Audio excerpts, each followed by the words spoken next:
and welcome to day 7 of the New China series. Our journey continues across southeast China as we, in fact all of us really, the 3 teams that are traveling around the country are tracking transformation in China.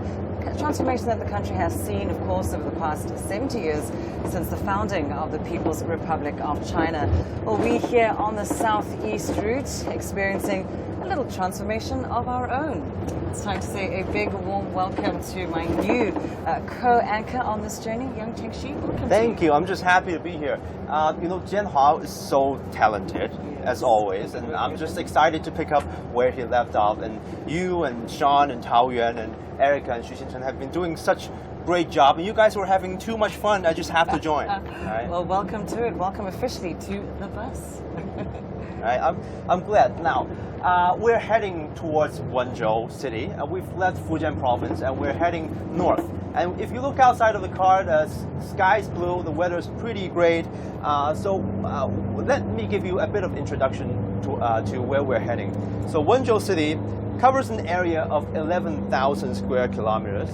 It is 70% mountains, as you can see outside of the car there. It's a pretty mountainous region.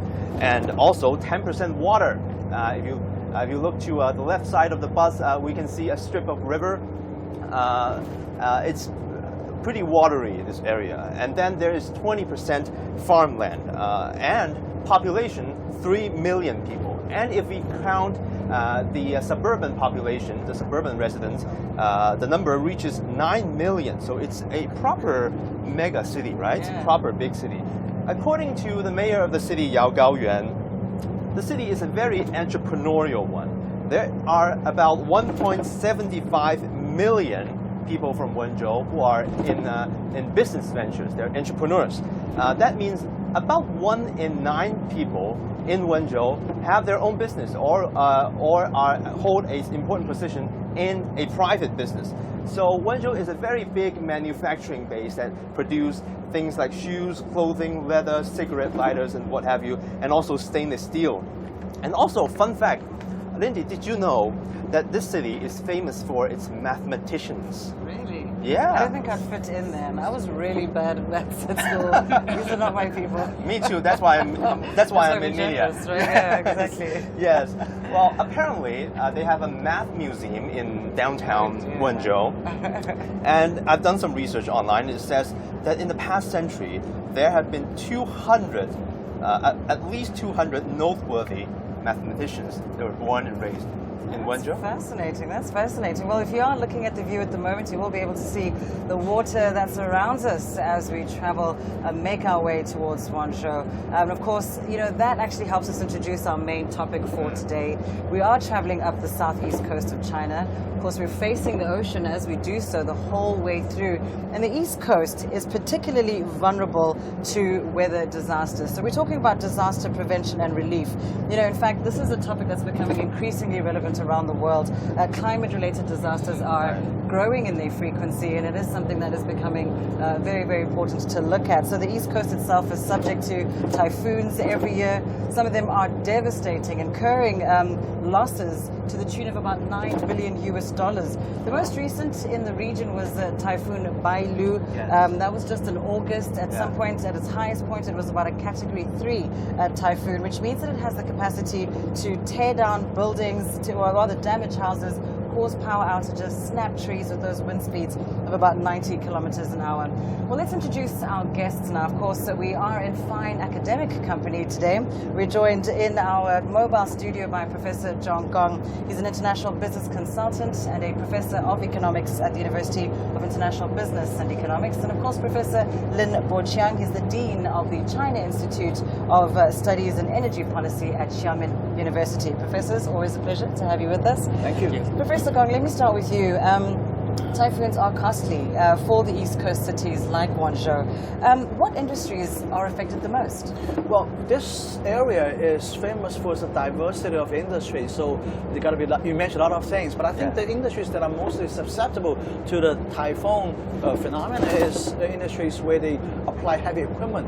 Things like you mentioned stainless steel. I think they're also a vibrant industry of providing bathroom and kitchen related faucets. These are all metal materials. There's also as far as I know, there's also a quite advanced industry of equipment used in electric grid for things like transformers and capacitors, stuff like that. These things require heavy equipment. And also, I would imagine the industry of providing parts and components for the automobile industry and motorcycle industries, they also use a lot of equipment. And I think also these industries heavily rely on a supply chain. And when a typhoon hits, the supply chain is usually susceptible to stoppage and being affected. So I think these probably are the industries that are mostly affected when a typhoon hits. But I think that this area is used to that. I mean, typhoon is very much a seasonal phenomenon. Year, right? It comes back every year, so people are used to that, and I would imagine they're better prepared for it. Yeah. This is typhoon season at the moment, am I right? Well, we're starting to. Yeah. Okay. Yeah, I mean, I've covered several typhoons before, and unfortunately, a lot of them hit Wenzhou. Yeah. Interestingly, and I think last year when I came to Wenzhou to report on Typhoon Maria, I came across several factories along the way because it's a big manufacturing base, right? And they built several of these temporary accommodations for their migrant workers, but just beside the factories, and they were all like fallen apart, right? So there are a lot of migrant workers who work in these factories, and there are a lot of fishermen, a lot of probably we should call them lower income people. And are these people, there's a question to you, Professor Lin, are these people most impacted by the typhoon? Well, that's always the case. But before I go into that, I live in Xiamen. Wow. And we are very lucky, actually. I get a typhoon warning maybe 10 times a year or something like that. This year, we had about 6 or 7 so far. But somehow they headed to Xiamen, but they changed their mind on the way. They came to Wenzhou. So we have one of the big ones once in about 8-10 years. I've been in Xiamen for about more than 10 years, but I only get one. The rest of it is a very small one. And let's go to the low-income people. Yes, they are the one actually most hit hardest during the disaster period. No matter what kind of disaster, a typhoon is one of it. And I think because the living condition is not as good as middle income or high income people. Yeah. And also their inflexibility. During the time period, you have nowhere to go except go to government. And I think that let's put it this way. Suppose that you wake up in the morning and the house is gone. That's fine. Rich and poor, somebody have to take care of you because the house is not there anymore, okay? Yeah. But let's say it just window glasses disappear. Then you got a problem. The people with sufficient income, they get someone to repair very quickly, right? Yeah. Or they move somewhere else, or they even stay in the hotel. But what if you are low income and your landlord is not in the mood to repair it very quickly? You got a problem because during the typhoon season, normally there's a rain and rain they come in, and it becomes extremely difficult for those people to get by on day basis. So what I'm saying is that the government's effort on disaster relief is good, in my point of view, because you can see that moving media, non-government organizations, governments, they can act very quickly. Yeah. But it's the after. And those people not damaged as much as those has been heavily damaged. Those are the one, particularly low-income people. Those are one actually suffering. And I think that we need to, as a society, need to care more about those people in the future. Yeah, around the world for sure. Right. Yes, I remember in I think 2016 when Typhoon Maggie hit, about 160 houses were fallen down in Wenzhou, and they're mostly concentrated in the suburban area where those lower income people live. And also, it's a good thing that the government have, every time there's a typhoon, they have temporary shelters for these people. They turn basketball courts, indoor basketball courts, into temporary shelters where they have sufficient food and blankets and supplies like that. Yeah, I still remember 2 years ago, I wake up in the morning, there's no window, okay, all window glasses disappear. So Okay. Yeah. just get it fixed quickly. Well, we'll talk more about prevention and sort of the response, especially from a government level, in a little while. But I think it's time for us to check in on our colleagues. Yeah, it's time to check in on our lovely colleagues on the southwest route, our colleague Sean Calebs and Tao Yuan, who are at a China Panda Research Center. I'm starting to get jealous already. They have pandas over there. It's like the quintessential China experience, isn't it? See Yes, pandas. they're in Ya'an, Sichuan province. So guys, take it away.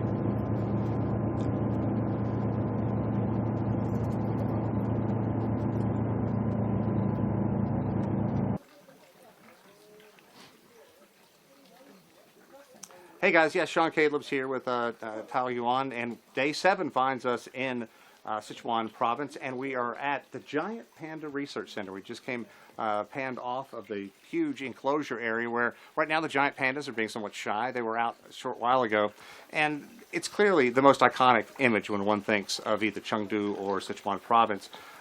But we also think of something else horrific. Back in 2008, a punishing earthquake, 8.0, that went on for a frightening 2 minutes. At that time, so much of the area was simply devastated, they had to bring 60 giant pandas in from another area and take care of them here. And while certainly the suffering from wildlife, endangered species is something we want to focus on, we have to talk about the massive human suffering as well. Well, that's right, Sean. 70,000 people died in that earthquake. 150 billion US dollars were left in damage. Entire roads were cut off, entire villages were buried, and buildings as far as Shanghai and Hong Kong felt the impact and evacuated. Wow. So our very guests with the bus who have been with us throughout the journey was actually in Chengdu. Mr. Chen Jiahe. Chengdu is, of course, only 2 hours drive away from Wenchuan, the epicenter of the earthquake. Tell us, what did you feel at the time? That was a really unforgettable experience for me back in 2008. I was 24 years old. I was doing the IPO project for a local client in Chengdu. So I was actually on the 7th floor of a building. It's not an impact or shaking that you felt. You felt suddenly that the building was about to collapse, and you're going to die in the next second in the building. So that lasted about a few seconds, and when I stopped, I was running out of the building. My wallet was on the table. It took me about 1 second to grab it, but I didn't grab it. I want to save that 1 second for my life. Right. So at that night, when you go to every restaurant or every supermarket, everything on the store was empty. It was only packs of salt that was left, but everything else was emptied. So the last experience I remembered was that 2 or 3 days later, when I was able to get a plane back to Beijing, when I was in the airport and when our plane was about to take off, all the PLA soldiers, the People Liberation Army soldiers, were actually getting in. It's hundreds of them, or thousands of them. For the relief work. Yeah, yes, it's but the roads really, were cut off, so the relief work was also. yeah, it's the relief work. Yes. They're actually going into the center when we were running out of it. So it's really unforgettable experience. Of course. And that took place in 2008. So last year was actually the 10th anniversary of the earthquake, and I traveled to Wenchuan myself to cover the 10-year anniversary. And I think while the physical rebuilding had gone really well, but I think many people in that region are still living under their scars. But our reporter Yang Jinghao is right now in Wenchuan, and he's got more for us. Hello, Jinghao, can you hear us?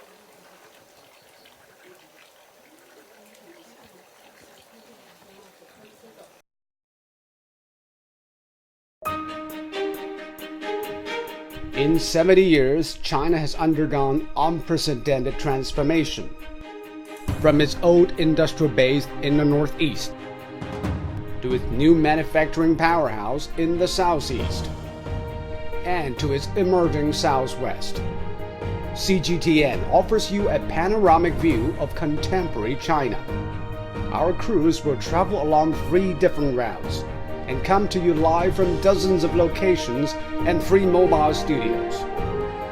Join us for an all-inclusive look at China on our TV channel and digital platforms, September the 9th to the 20th. It is New China, then and now, in celebration of the 70th anniversary of the People's Republic of China, only on CGTN.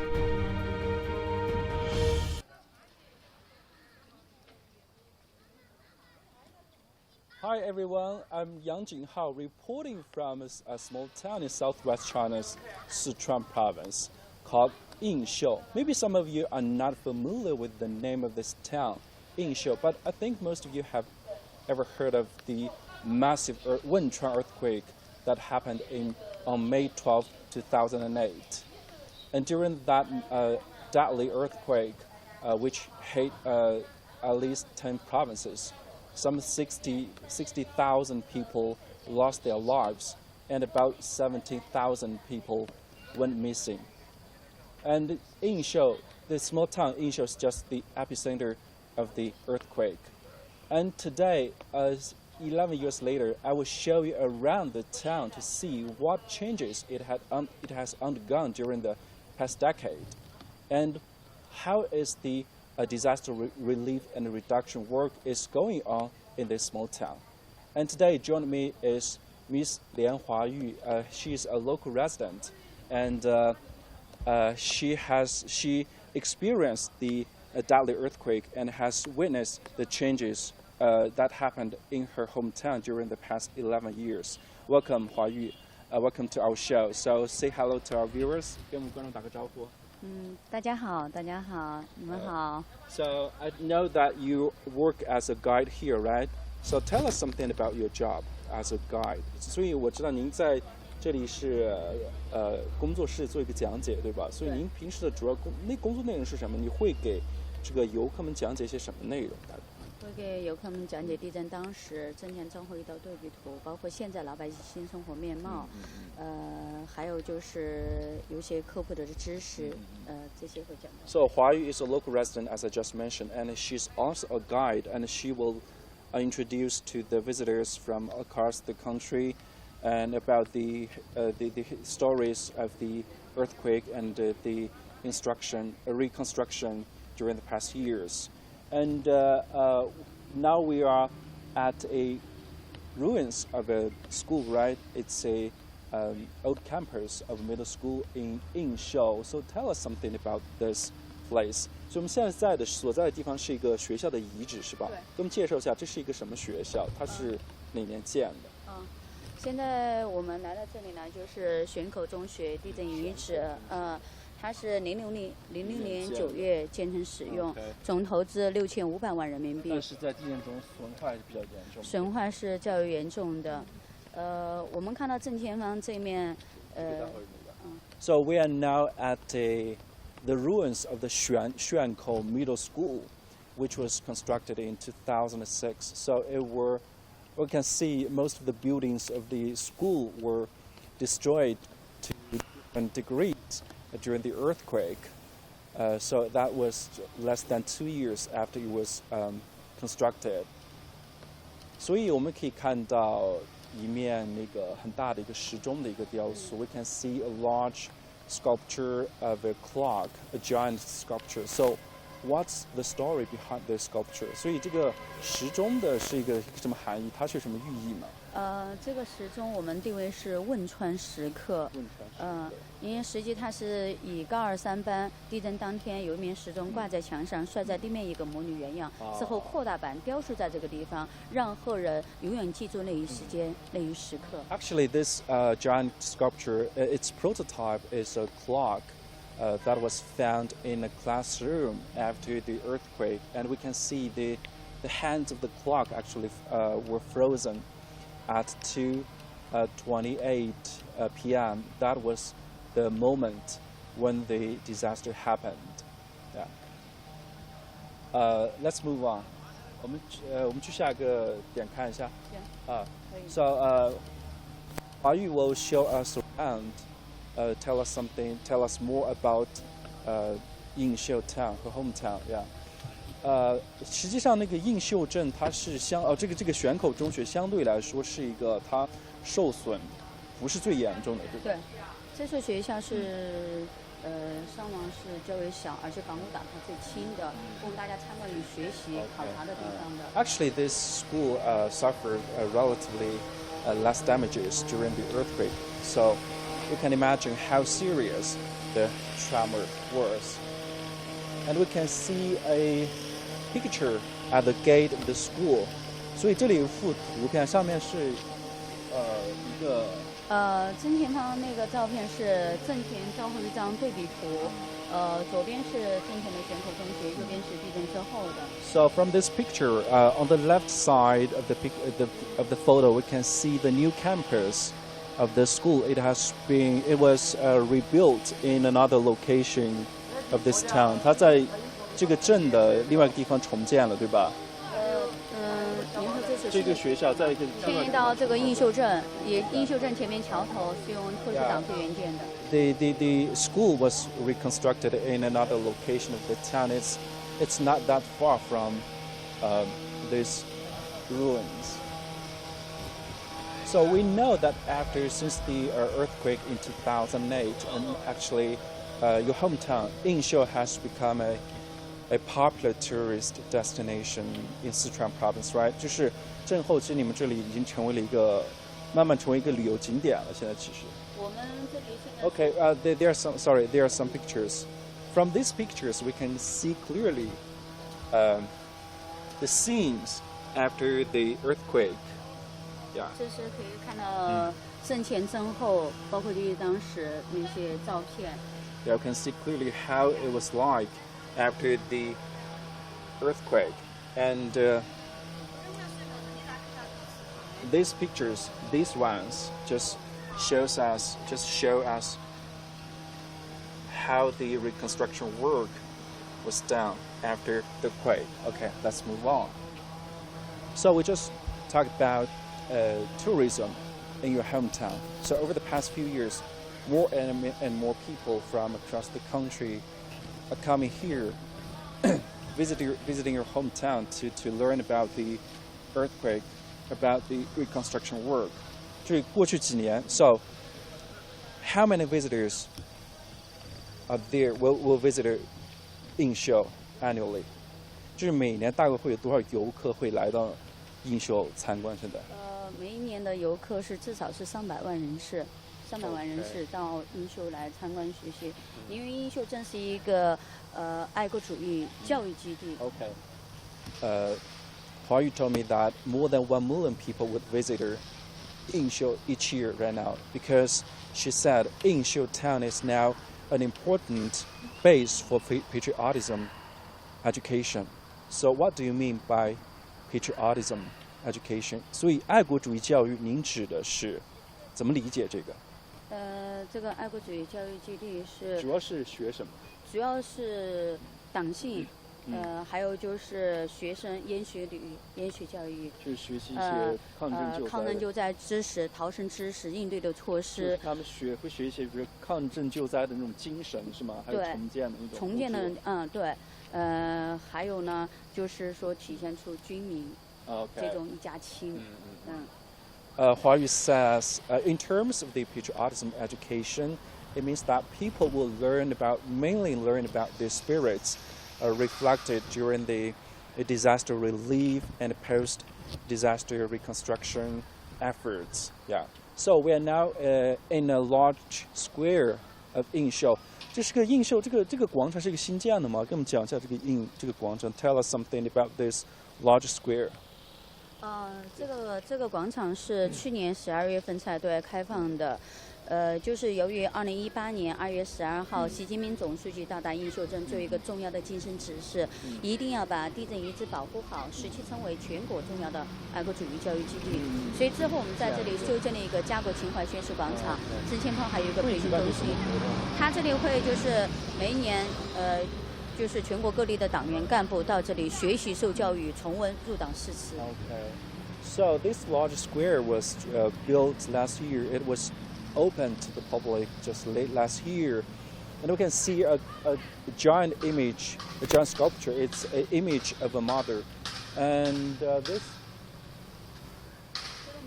一个母亲的形象，祖国母亲一个形象。祖国母亲。对。Okay. 所以地震之后也是祖国母亲给予汶川第20生命，同时也是全国各民族给予汶川人民重生的力量。Okay. So during the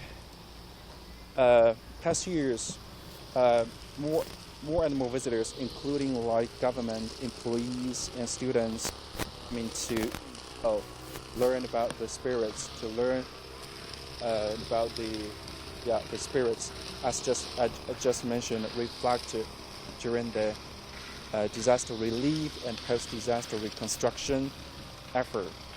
So we're now in front of us is a hospital of the town. So it is also a reconstructed building, right? Complex.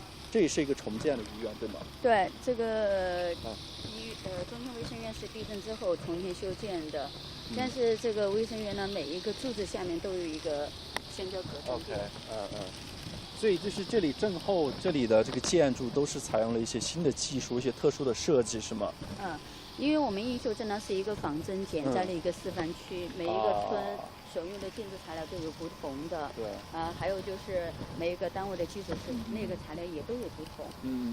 所以都是抗震。都是8级抗震9度设防，特别安全。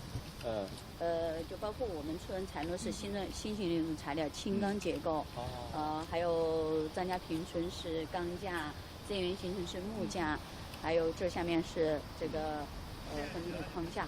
Well, you just told me that actually after the earthquake, Wenchuan town actually is set as the country's disaster relief and reduction demonstration. Demonstration region, demonstration area. So all the buildings are built. All the buildings are constructed to withstand strong earthquakes. Right? They adopt a lot of new technologies to strengthen its quake resistant capability. So take this, we can see from this, this is just an example to show how the new technologies are used, are adopted during the reconstruction. From the brief introduction here, you can see that this actually, there are some special designs for this building, these buildings of the hospital here. First, it adopts shear all structure design according to the brief introduction, and it used a kind of a special seismic isolation technology, the use of the so-called laminated rubber bearing. Take a look. Yeah, give a special closer shot. Laminated rubber bearing actually which can effectively dissipate the input energy when earthquakes happen and ensure the safety of the upper structures. So, yeah, this is a good example of how the reconstructed buildings adopt new technologies to strengthen it, to ensure the quality of buildings, to strengthen its capability to withstand strong earthquakes. 所以我们现在前面可以看到，这些都是新建的一些居民区，对吧？对，这些房子都是地震之后在原址上重新修建的一个新的一个集镇。大家可以看看这些房子楼层有多高，地基下面地基就有多深，都是8级抗震9度设防。From here we can see some newly built buildings. Yeah, these are some residential buildings constructed after the earthquake. And we can see from here some ethnic elements. Yeah. Actually, this town is a place that featuring ethnic diversity and unity. 就咱们这里是住着不同的民族，对吧？对，我们这里有4个民族：藏羌、回汉，也是阿坝州的一个门户重镇。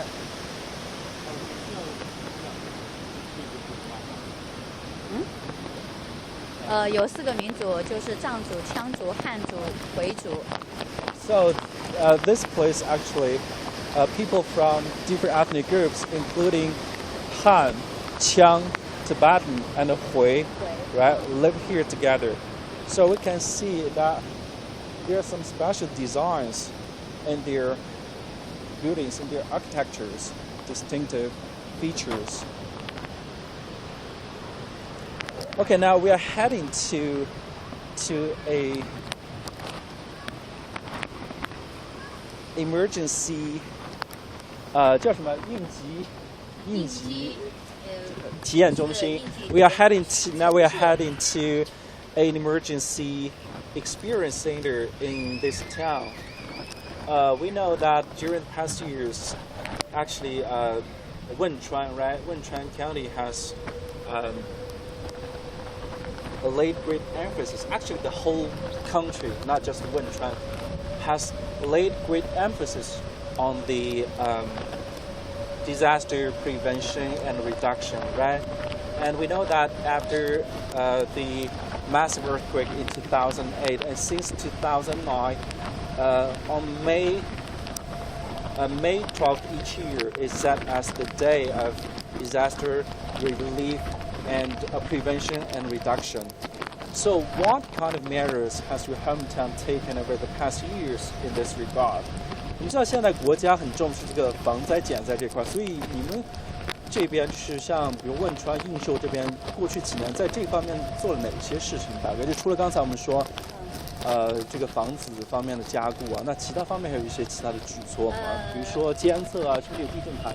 啊，我们村上就有一个地震台，它这个监测这一块儿，还有就是每个村都要就是组织演练，每一年大概是2次，包括学校那些都是。还有政府，就包括这次820泥石流，也是提前有一个应急议案，挨家挨户的去通知撤离到安全一个地带，而且是有条有序的去撤离。So Huai told me that over the past years, the local government has taken diverse measures to strengthen people's awareness and also strengthen the government's capability in response to natural disasters, in response to all kinds of emergencies. For example, in her village, a new seismal station was just constructed last year, which integrates traditional monitoring methods with modern technologies, and they also hold annual, exercise, right, to strengthen people's capabilities in responding to emergencies. And she also mentioned that actually now government will evacuate local residents to safer places if any emergencies, any possible disasters are predicted. Yeah, that from this we can see that actually the local governments are making a lot of progress in disaster prevention and reduction area. So we are close to the experience center. We will take just a brief look at this center to see how this center is helping the public to learn more about related knowledge in response to emergencies. So Huayu, I know that your hometown actually has undergone great changes, radical changes over the past years. So what are the biggest changes in your eyes? 所以在你眼中，过去几年你家乡最大变化是什么？你觉得？最大的变化我们是住房好了，条件好了，还有基础设施、硬件设施、软件设施，最重要是我们能过上这么好的一个生活，要感谢。Okay, what you just said, in her eyes, the housing, infrastructures, and a lot of aspects have just made great improvements over the past years. Okay, now we are in the center, and we will take a brief look at this experience center. And here, we are honored to get Mr.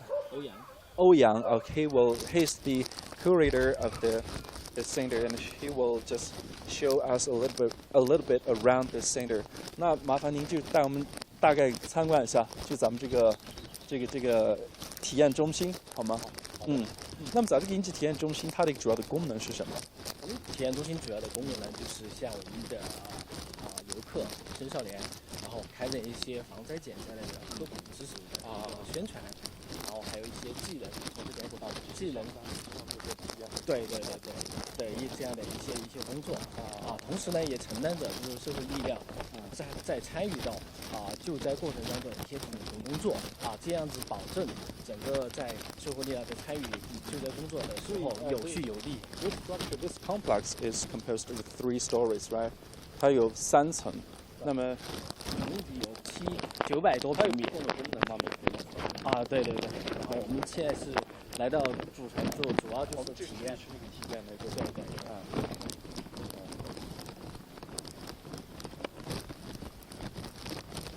Mr. Ouyang just told me that actually this center is just function as a center, a place to teach people, especially the young people, about some knowledge in response to emergencies. And this is just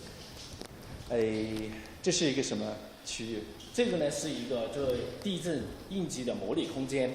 我们主要就是联系它的物平台和这个空间，模拟我们日常生活中的地震的一个情况。对。And we are now in a small room. Actually, this is a simulation of a how to say a family. And you can see this is the kitchen and dining room, right? And from this interactive interactions, we can experience how the earthquake is like, and how we can do when earthquakes happen, right? 就是我们可以体验一下这个地震是什么感觉，然后地震以后我们应该采取什么措施。好的。我们可以let's just experience. 大家可以坐下来，可以体验一下。Yeah. 那就是好。体验一下。请坐的时候注意Okay.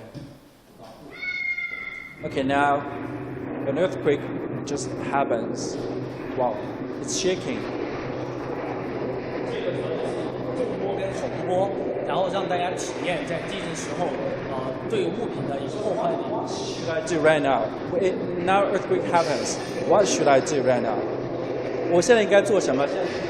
如果说我们地震发生的时候，像这样的情况下，我们应该及时的把我们的头抱上，然后保护自己的头部，然后找一个2承重墙之间比较固定的一个空间进行躲避。比如说像我们现在可以在桌子上。Okay, Mr. Ouyang told me that when earthquake happens like this, we should protect our heads and hide just like under this table like this. Yeah. Okay, this is just one example how the experience center is educating the public. Yeah, how to properly respond to emergencies. Actually,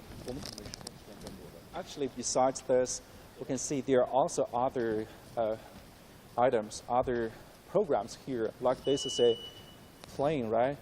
And people can experience what they should do if they encounter emergencies on an airplane. Yeah, for example, when a plane encounters some emergencies and have to make forced landing, what passengers should do. So this center is just a good example of how local government is stepping up effort to, on the disaster relief, disaster prevention and reduction effort. And of course, there are a lot of work to do to further raise people's awareness in responding to the emergencies. So we are looking forward to more efforts from both governments and the public. Yeah, that's what I have from Wenchuan County in Sichuan Province.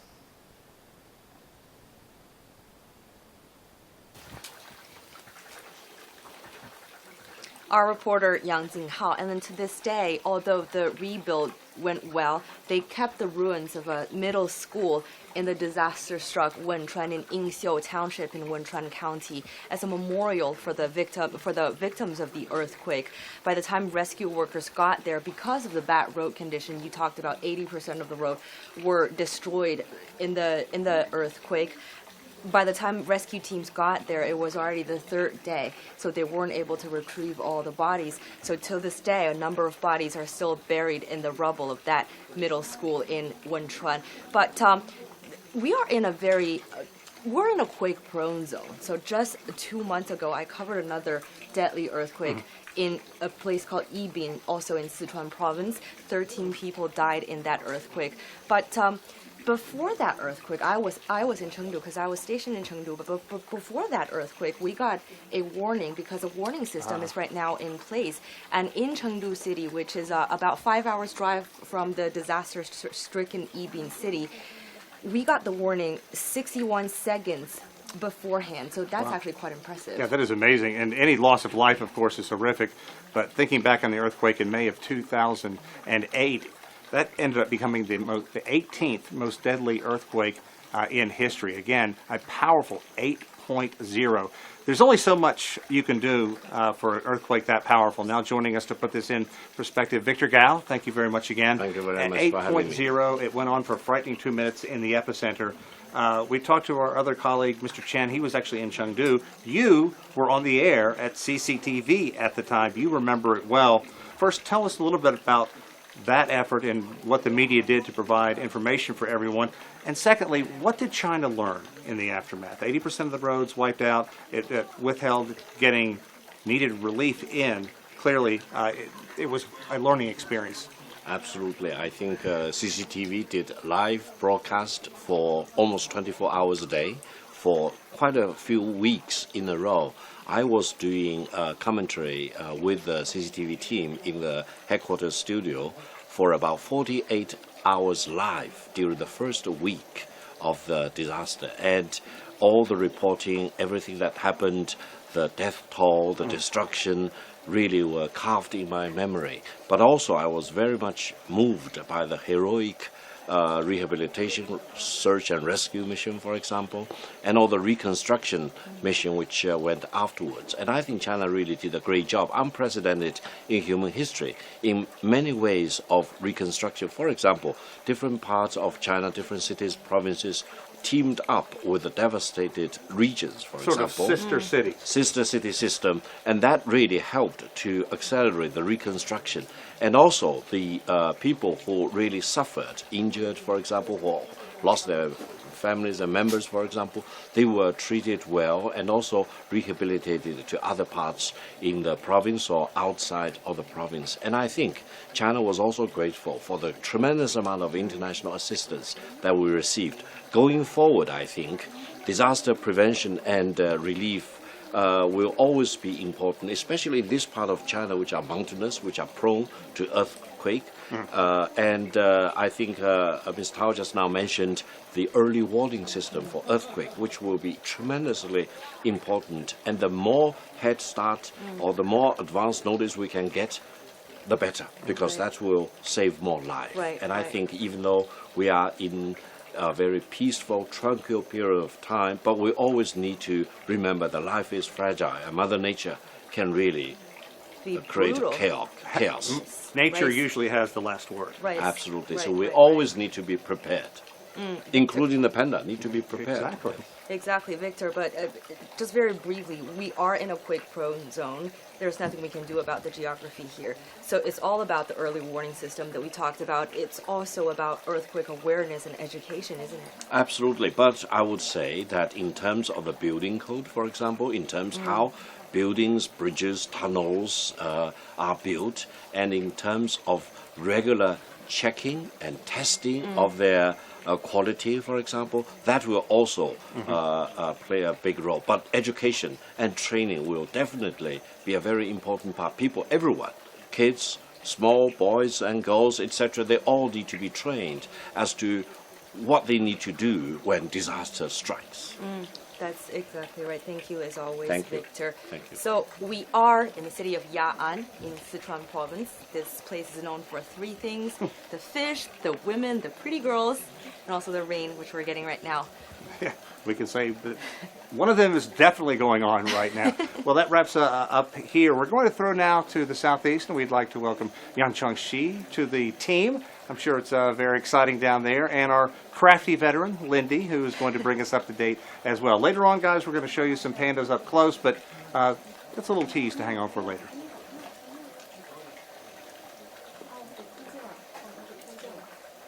That says there's a minor earthquake in Sichuan, my heart just skips a beat. I think the Wenchuan earthquake is deeply etched into Chinese people's collective memory. It's a scar that just would not heal. Because several years ago, I went to visit the exact collapsed school where Jinghao was at. I stood in front of it, watched the school, dilapidated, and there's a stone clock in front of it that indicates the time where the earthquake happened. And I just imagined what it must have felt like at that point, at that time, and just devastating. So disaster relief should never be taken slightly. I agree. I think it is devastating for those communities. It's something that, as you say, very, very hard to get over. And often us as journalists, we're kind of thrown into it, right? Yeah. Right after the fact, we have to go there and start telling the stories of the people that have been most affected. Yeah, I mean, it's our mission to spread the message, right?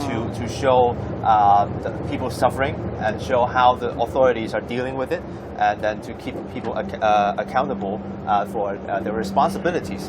And actually, I've covered several natural disasters before.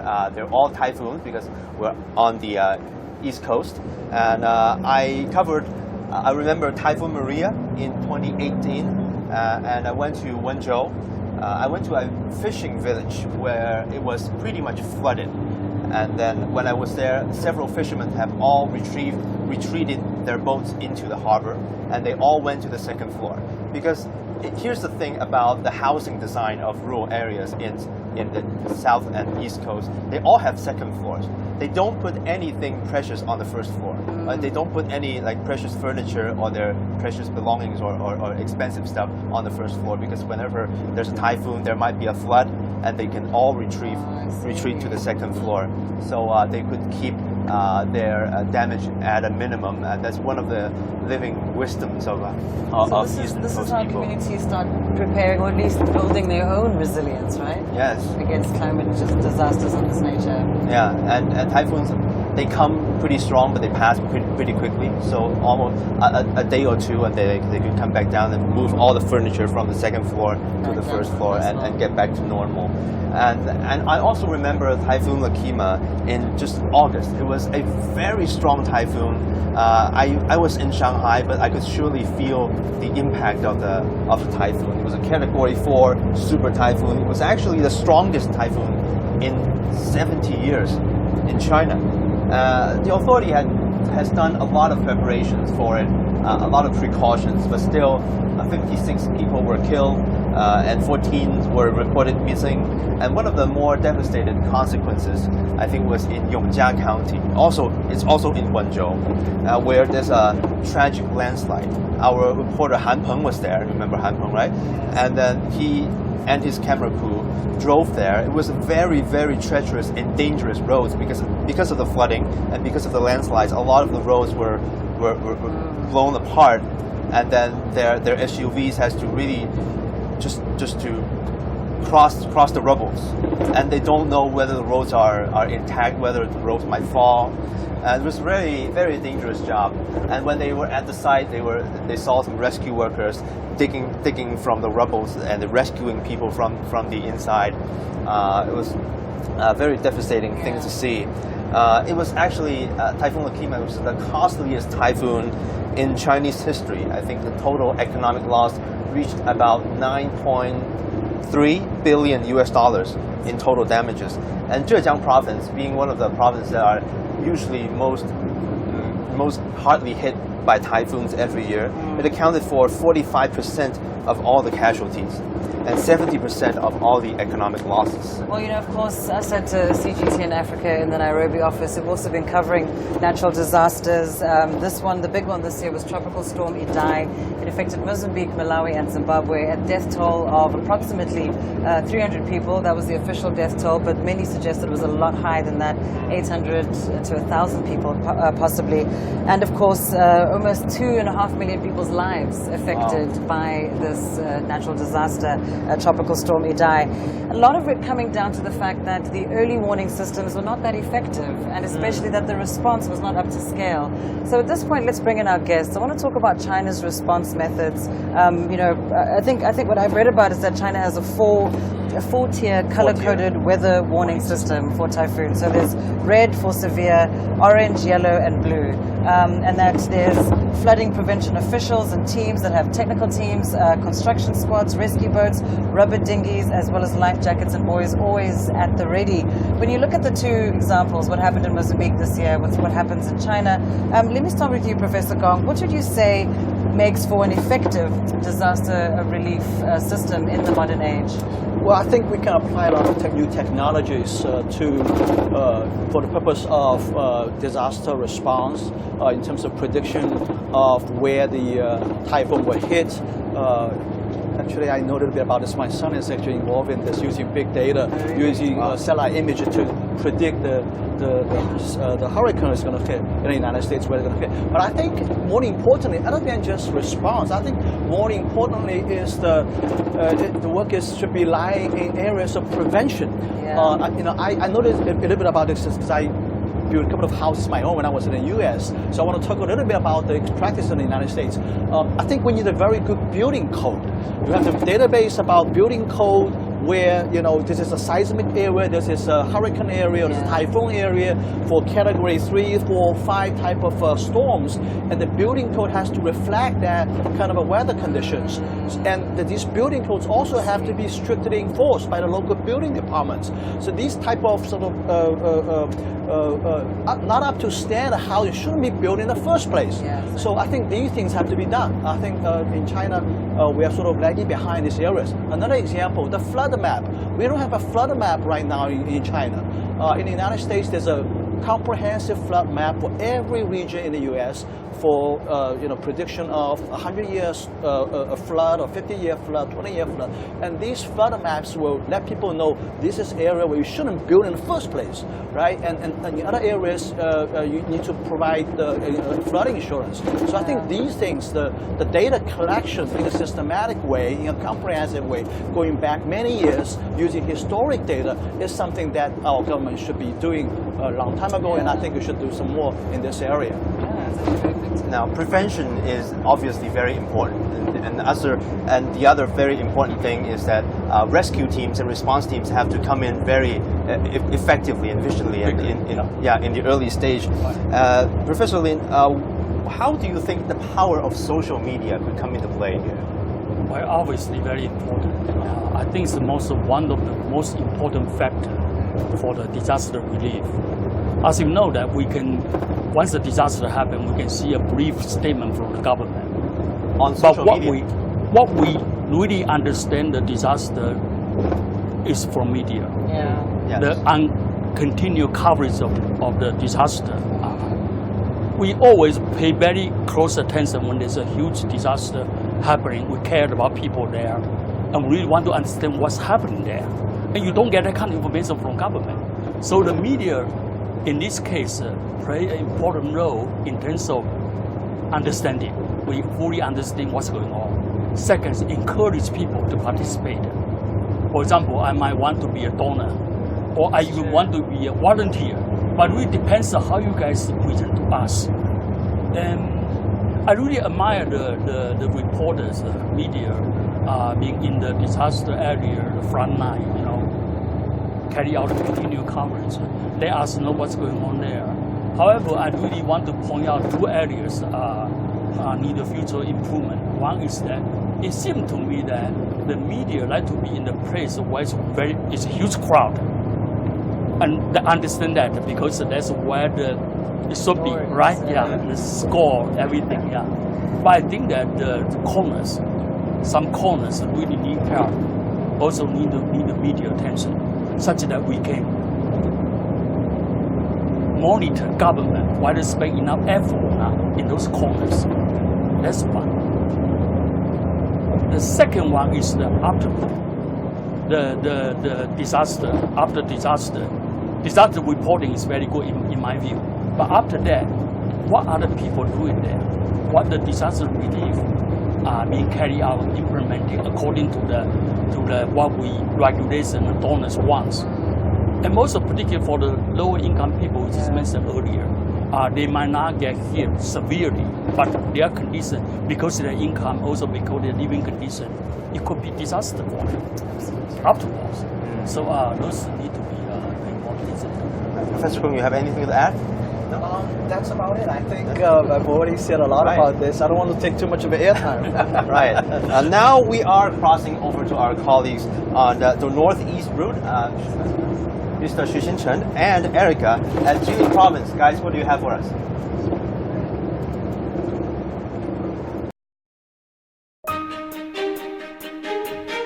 In 70 years, China has undergone unprecedented transformation. From its old industrial base in the northeast to its new manufacturing powerhouse in the southeast and to its emerging southwest. CGTN offers you a panoramic view of contemporary China. Our crews will travel along 3 different routes and come to you live from dozens of locations and 3 mobile studios. Join us for an all-inclusive look at China on our TV channel and digital platforms, September the 9th to the 20th. It is New China, then and now, in celebration of the 70th anniversary of the People's Republic of China, only on CGTN.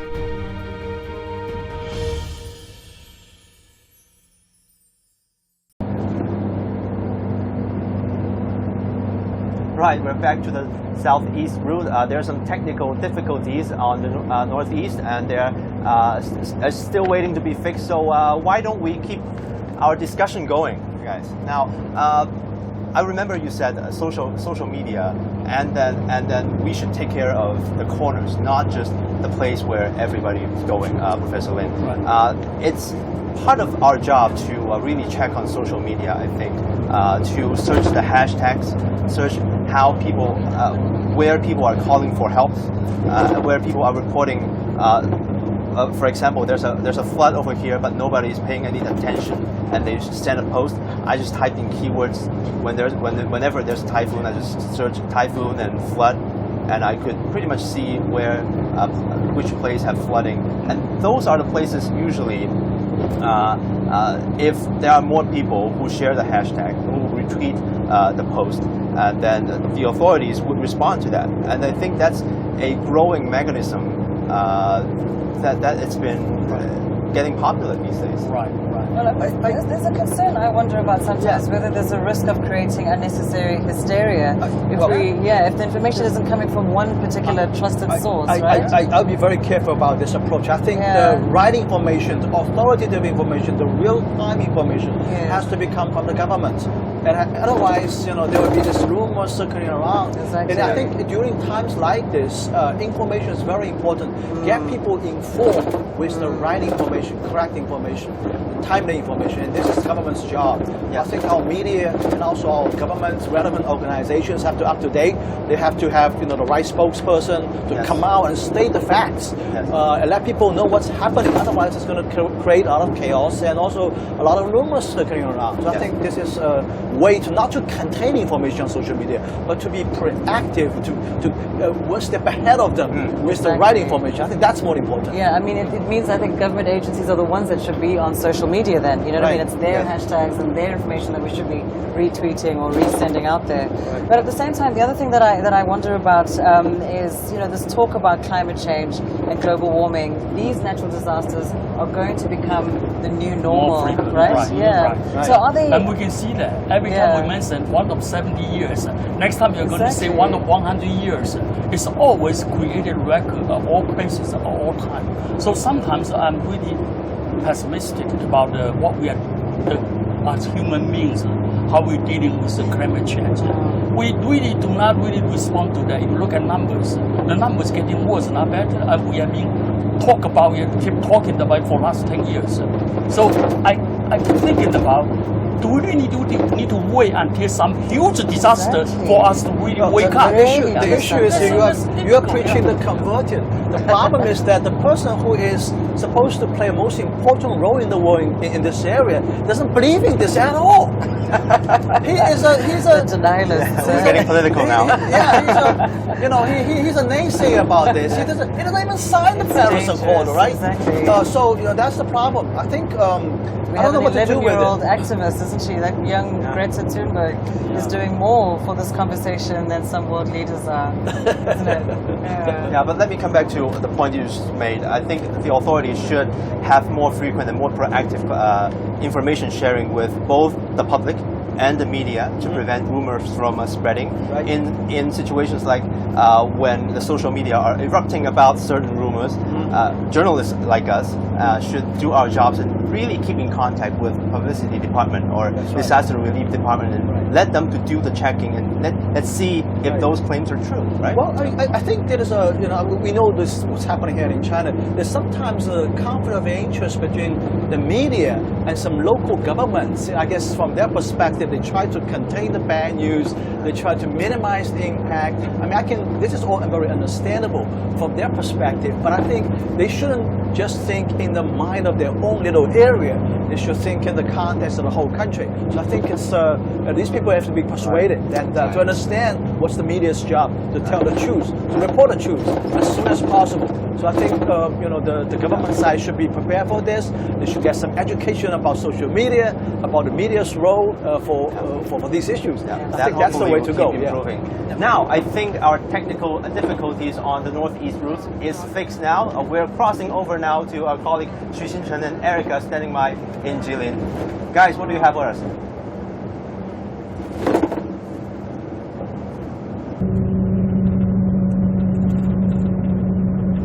Hello and thank you and welcome to the Roadshow, Yang Chengxi. Hello, Lindy as well. And we are on the bus again, headed to Yanbian, a Korean autonomous prefecture in northeast China's Jilin province. And of course, our viewers might have already found a few new faces here, like my new co-anchor. Yeah. Welcome, Shin Chen. Your first day, welcome Yes, aboard. indeed. Super excited to be here.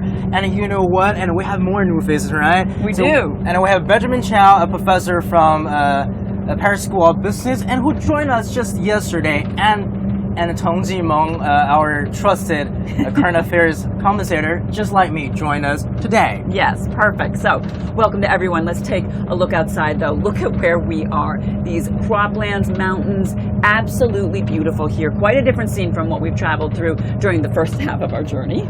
Absolutely. So many people think of Northeast, they think about this is a traditional Chinese manufacturing hub, but however, there are many places, many regions of this part of the country is actually very agriculture heavy. And let's bring our guests. And so first, Benjamin Chow, I'm going to point this question to you first.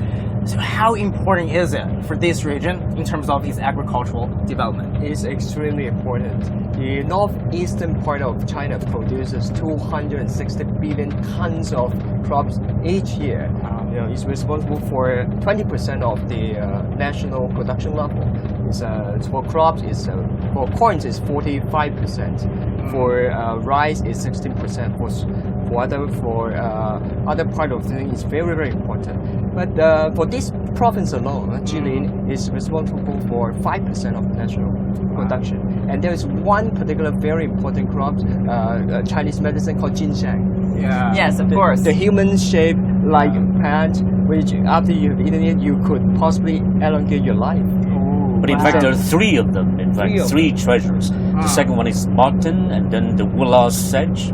These are all supposed to be the traditional material for cloth making and also nutrition stuff, to be actually as a food ingredient. It is. Ginseng. For ginseng alone, the scale of the production is about 80 billion renminbi per year. It's a huge production. Wow. So we've gotten sort of an idea here now of like how important agriculture is to this area, which is why our topic today, we're talking about disaster prevention, flood prevention. Yes. So when something like that happens here, you can see how devastated the local economy can get. All right, let's bring in Tong Jimeng. Tell us a little bit more about the government role when it comes to preventing disasters in agriculture-heavy areas like this, and also the response once something happens. Well, China actually adopts this very centralized approach in terms of disaster relief. So every single time when there is a flood, especially in this part of the country, I mean, the government has always been very kind of proactive in sending in, for example, disaster relief materials, usually carried out by the military. The Chinese military in peacetime actually had a particular interesting function, that is disaster relief. And so, for example, my dad, who used to be a professional soldier, is stationed in this part of the country, and every single time when there is a flood, his whole regiment would be drafted and mobilized to carry food, I mean, water, basically stuff into those regions affected by the flood. Wow. And so it's a government centralized approach. It is also a heavily relied on some of these nations' very, very best and brightest part of the apparatus, for example, the military. And so local economies depend on.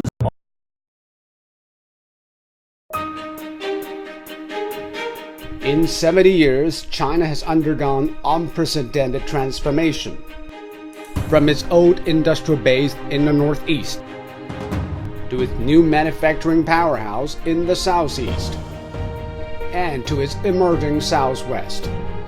CGTN offers you a panoramic view of contemporary China.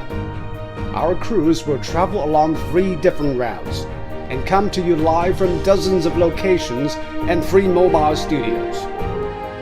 Join us for an all-inclusive look at China on our TV channel and digital platforms, September the 9th to the 20th. It is New China, then and now, in celebration of the 70th anniversary of the People's Republic of China, only on CGTN.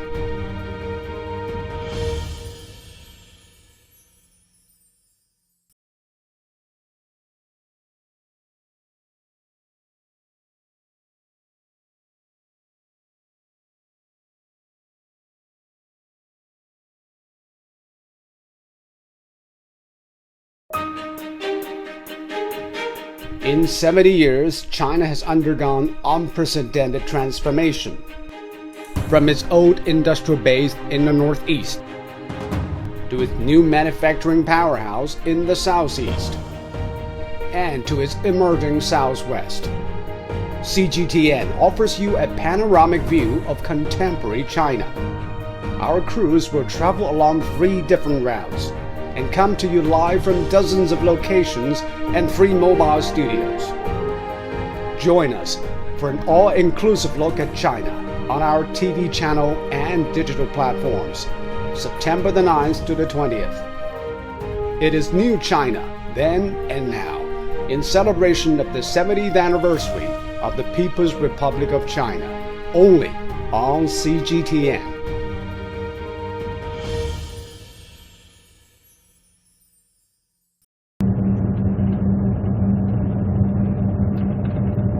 We're back. Look, yeah. We're in the mountains here, people. We've got tunnels to go through. We are on a bus. It really is an amazing feat that we are actually carrying a signal on this bus while moving through the mountains, the countryside, I mean, all over China, right? So we're dipping in and out of seeing us and not seeing us, but here we go, we're back. So here we go with our guests. And Tong Jimeng, we were talking about government role when it comes to disaster relief, so responding once a disaster hits.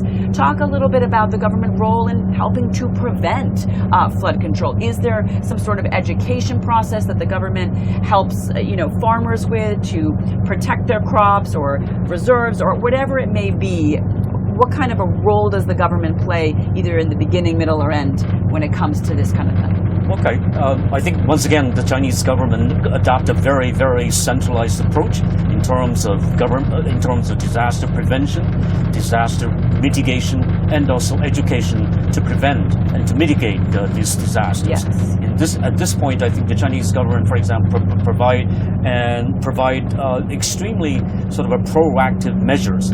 For example, education to farmers, always have full stocks of these farm product in preventing, basically in response to a possible sort of a disaster. But then once again, the government can also be very proactive once disaster happens. Now, for example, every single time especially in this part of the region. Every single time when there's a disaster like a flood, the Chinese military, I mean, the first government.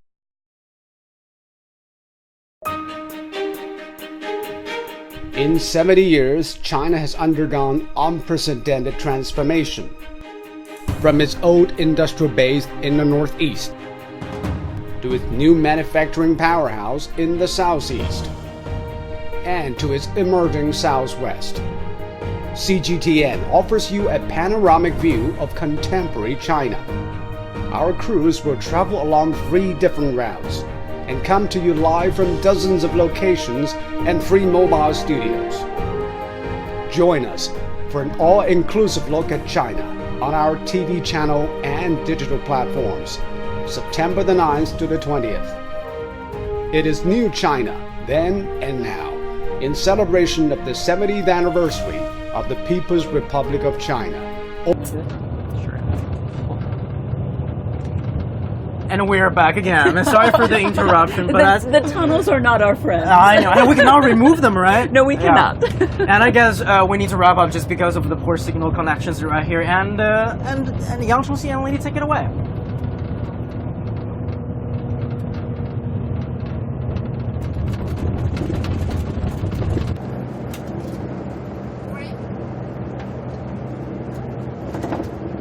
Well, thank you so much to Erica and Xinsheng, our new colleague on the northeast route. Of course, you're back with us now here in the southeast, and we're still talking about disaster prevention. Now, just from an Africa perspective, one of the biggest challenges is that often these disasters not only hit communities that are low income, but they happen to countries that are low income countries themselves, countries that can barely afford to pick up the pieces to rebuild after these devastating disasters. Well, for more on this, let's come back to our guests. We're still with Professor Zhang Gong from University of International Business and Economics and Professor Ling, of course, he is from Xiamen University.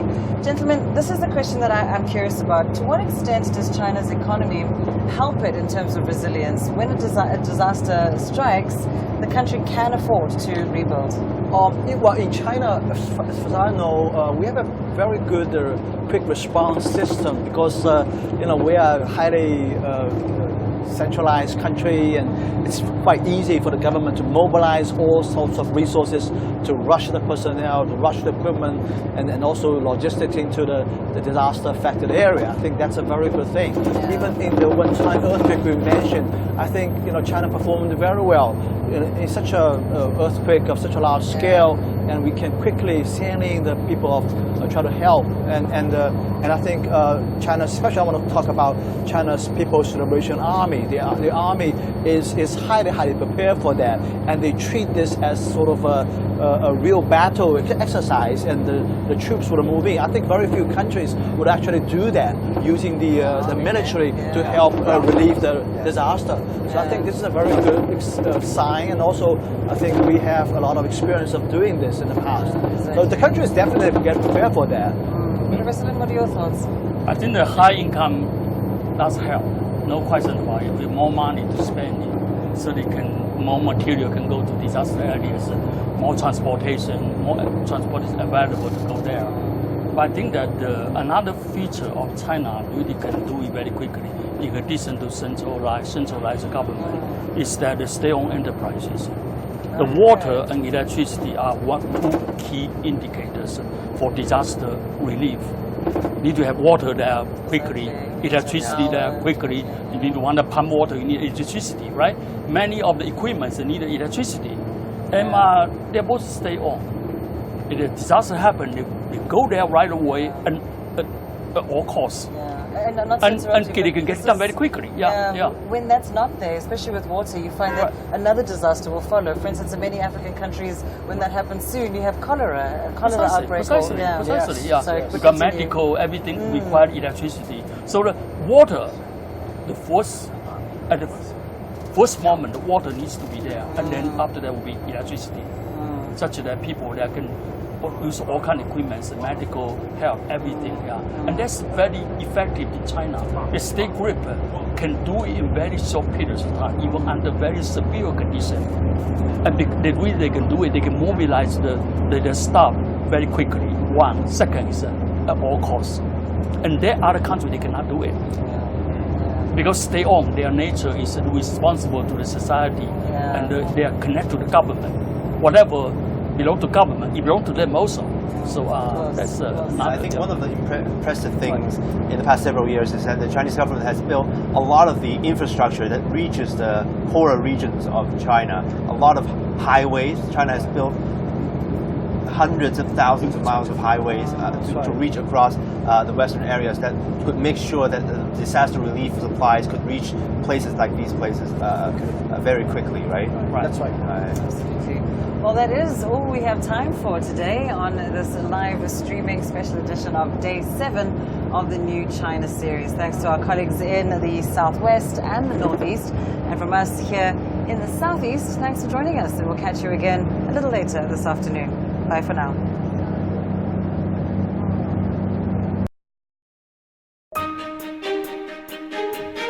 In 70 years, China has undergone unprecedented transformation. From its old industrial base in the northeast to its new manufacturing powerhouse in the southeast and to its emerging southwest. CGTN offers you a panoramic view of contemporary China.